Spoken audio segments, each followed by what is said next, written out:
चाहते और इसके सिवा कुछ नहीं चाहते। अगर मान के चलिए आपके पिता अगर आपको दूसरा कहीं दूसरे जगह शादी आपका करना चाहे तो आपका क्या राय है? नहीं करेंगे, क्यों नहीं मर करेंगे? जाएंगे सो मंजूर, लेकिन नहीं करेंगे। मेरे खानदान में न हुआ न हम करने वाले में से है। देखना शुरू कर चुके हैं आज़ाद बिहार न्यूज। फिलहाल अभी हमारी मौजूदगी बिहार के मुजफ्फरपुर में है। कहा जाता है कि आजकल कांच से ज़्यादा रिश्ते टूटते हैं। अभी हमारे साथ जो फ्रेम में आप महिलाएं देख रहे हैं और ये बच्ची देख रहे हैं, इनके बारे में आप सुनेंगे तो आपको पैरों तले जमीन खिसक जाएंगे। क्या खबर ये है कि ये बच्ची की 12 साल हो चुका है, लेकिन इसको अब तक ये नहीं पता कि इनके पिता कौन है, इनके दादा कौन है, इनके दादी कौन है, इनके चाचा कौन है, चाची कौन है। जैसा कि मैं आपको बता दूं कि ये इस बच्ची का दुर्भाग्य इतना खराब है कि ये अपने घर में जन्म लेती है और इसके पापा इसको अपनाने से इनकार कर देती है। यह कह करके अपना इनकार कर देता है कि इनके ये किसी और का है, इनके माता के ऊपर छल लगाने का प्रयास करता है। हालांकि वो अब तक 14 सालों से लगाते ही आ रहा है। बाकी हम बच्ची से जानेंगे कि इनके पिता कौन है, पिता का नाम क्या है, इनके पिता देखने में कैसा है। क्या नाम है बाबू तुम्हारा? श्री राज। मेरा नाम पायल कुमार। पिताजी का क्या नाम है? श्री राजकुमार सिंह। अच्छा, जन्म हुआ, जन्म से आप अभी 12 साल के हो चुके हैं। आपने अभी अपने पिता को कभी देखा है? नहीं। कैसे है? दादाजी का क्या नाम है? श्री बिंदेश्वर। सिर्फ नाम जानते हैं और जैसे मम्मी ने आपको सिखाया है इस वजह से मतलब नाम जानते हैं, लेकिन कैसे हैं वो अब तक नहीं देखे। कभी जन्म के बाद कभी जब से आप अपने नानी गांव रह रहे हैं तब से कभी आप वहाँ गए हैं दोबारा अपने घर पापा के पास? नहीं। क्यों नहीं गए हैं? पहचानते हैं कि नहीं पिताजी आपको? नहीं। मैं आपको बता दूं कि ये बच्ची, इनको खुद नहीं पता है कि इनके पिता कौन है। जैसा कि यहाँ उनकी माँ भी है साथ में, हम उनसे जानने का प्रयास करेंगे। क्या नाम हो गया आपका? जी अंचल देवी। अंचल जी, आपका शादी कब हुआ था? 2007 में। 2007 में हुआ। क्या ऐसी मुसीबत का पहाड़ टूट पड़ा जो आपने शादी के बाद बच्ची को जन्म दिया और बच्ची को जन्म देने के बाद अब तक अपने पिता का ही दरवाजे यानी किराए के किसी घर में रह करके अपना जीवन यापन कर रहे हैं? क्या ऐसी मुसीबत आई थी आपके जिंदगी में? जी बच्ची जन्म दिए इसीलिए। मतलब बच्ची को लड़की जन्म देना गुनाह बात है, ये तो भगवान के हाथ में है। जी सतमासु बच्ची जन्म दिए हुआ ना, इसीलिए मेरे पर कलंक का टीका लगा दिए। नहीं, मेरा बच्चा नहीं, किसी और का है।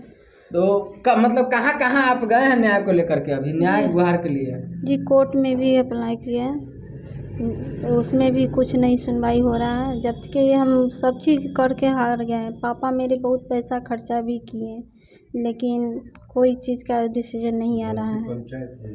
धनसी पंचायत में भी गए, उसमें भी कुछ नहीं। मतलब आपका शादी जहाँ हुआ है वहाँ भी गए थे? जी ससुराल में भी गए? जी ससुराल, वहाँ पे भी पंचायत हुआ था? जी वहाँ पर भी हुआ। उसके बाद हम पापा मम्मी और गांव का समाज भी गए थे ताकि वहाँ न बैठने के लिए न कुछ कहें। गाली गलौज मेरी बड़ी सास, मेरी मझली सास और मेरे ससुर सब गाली गलौज देने लगे कि नहीं यहाँ क्यों आई, हम कर क्यों आएंगे, आप लोग मेरे को बोलने वाले कोई नहीं होते, सिर्फ बोलेंगे मेरे सास और ससुर और मेरा हस्बैंड। लेकिन सास तो 14 सालों से आप लगभग भटक रहे हैं। आपके पति तो दूसरा शादी कर लिया होगा। अब हम नहीं जानते जो दूसरा फोन से बात नहीं होता है? जी नहीं। मतलब कोर्ट में गए तो क्या हुआ कोर्ट में? कोर्ट में तो हुआ है तो कहें कि से चलो वारंट निकालते हैं, तो कभी वारंट कहते हैं, कभी कुर्सी जब्त करते हैं। कोई चीज़ का नहीं अभी डिसीजन हो रहा है। कोई चीज़ का डिसीजन नहीं हो रहा? जी नहीं।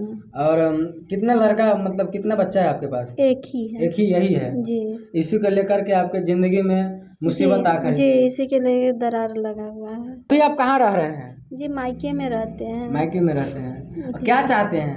जी न्याय चाहते हैं और इसके सिवा कुछ नहीं चाहते। अगर मान के चलिए आपके पिता अगर आपको दूसरा कहीं दूसरे जगह शादी आपका करना चाहे तो आपका क्या राय? नहीं करेंगे, मर जाएंगे सो मंजूर, लेकिन नहीं करेंगे। मेरे खानदान में न हुआ न हम करने वाले में से है।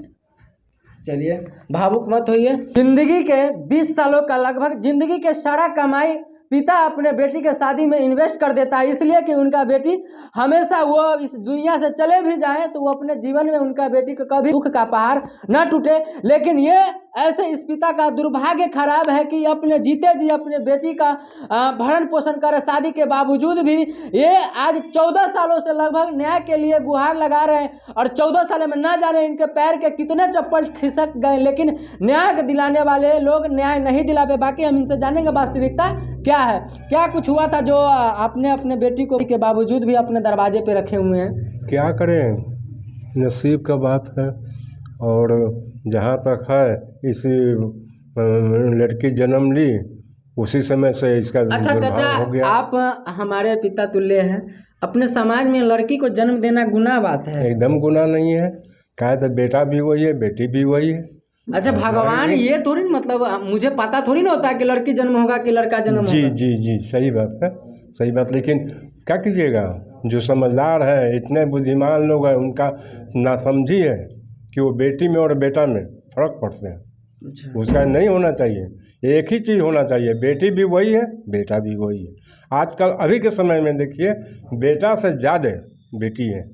चाहते हैं कि लोग खुशी से अपना घर द्वार बसे, मेरी बेटी नितनी अपने माई ससुराल में रहे, सब लोग के साथ हिल मिल के रहे, उन लोग का भी रहे हिल मिल के, अच्छा व्यवहार के साथ सभी लोग। हर पिता यही चाहता है कि उसका हाँ। बेटा बेटी सुखी संपन्न जीवन यापन करे। हाँ, सभी लोग चाहता है।